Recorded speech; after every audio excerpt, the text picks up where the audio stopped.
মধ্যপ্রাচ্যে উত্তেজনা নতুন উচ্চতায়। ইরান ও ইসরায়েলের সংঘাত শুধু আঞ্চলিক নয়, এর প্রভাব বিশ্বজুড়েও ছড়াচ্ছে। বাংলাদেশের ভোক্তা ও অর্থনীতিও এই উত্তেজনা থেকে অব্যাহতভাবে প্রভাবিত হতে পারে। দেখার বিষয়, বাংলাদেশে কী ধরনের প্রভাব পড়তে পারে এবং তেল ও নিত্যপণ্যের দাম কতটা বাড়তে পারে।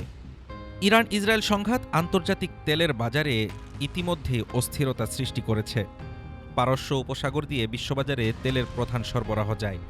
যদি এই সরবরাহ ব্যাহত হয়, তবে বিশ্ববাজারে অপরিশোধিত তেলের দাম 15 থেকে 20% পর্যন্ত বাড়তে পারে এবং ভয়াবহ পরিস্থিতিতে 100 থেকে $120 পার ব্যারেল পর্যন্ত উঠতে পারে। বাংলাদেশের বিশ্লেষকরা বলছেন, তেলের এই মূল্যবৃদ্ধি সরাসরি দেশের জ্বালানি খাত ও নিত্যপণ্যের বাজারে প্রভাব ফেলবে। এখন দেখার বিষয়, এই তেলের দাম বৃদ্ধির প্রভাব বাংলাদেশের তেলের বাজার ও নিত্যপণ্যের বাজারে কতটা প্রভাব ফেলবে।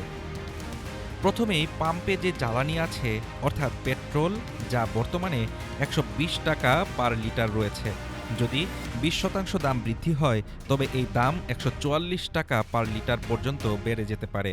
এছাড়াও ডিজেল ও রান্নার গ্যাসের দামও একই হারে, অর্থাৎ 20% হারে বাড়তে পারে। এর সরাসরি প্রভাব পড়বে বাংলাদেশের অন্যান্য পণ্য বা নিত্যপণ্যের বাজারেও। কারণ পরিবহন খরচ বাড়লে চাল, ডাল, তেল, দুধ, সবজি ও অন্যান্য নিত্যপণ্যেও 5 থেকে 15% পর্যন্ত মূল্য বৃদ্ধি হতে পারে। বিশেষ করে প্রবাসী শ্রমিক ও রেমিটেন্সের উপরও প্রভাব পড়তে পারে।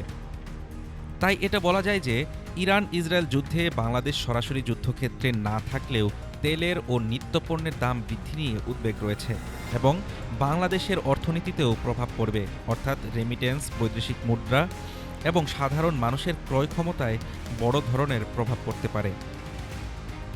তবে বিশেষজ্ঞরা বলছেন, এখনও সংঘাত আঞ্চলিক অবস্থানে রয়েছে, কিন্তু তেলের বাজারে অস্থিরতা দীর্ঘ হলে বাংলাদেশে সরাসরি প্রভাব পড়বে।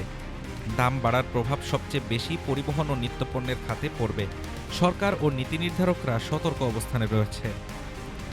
বর্তমানে ইরান ইসরায়েলের যুদ্ধ এখনও বিশ্বযুদ্ধে রূপ নেয়নি, তবে বাংলাদেশের ভোক্তা ও অর্থনীতির উপর প্রভাব পরোক্ষভাবে বাড়তে পারে।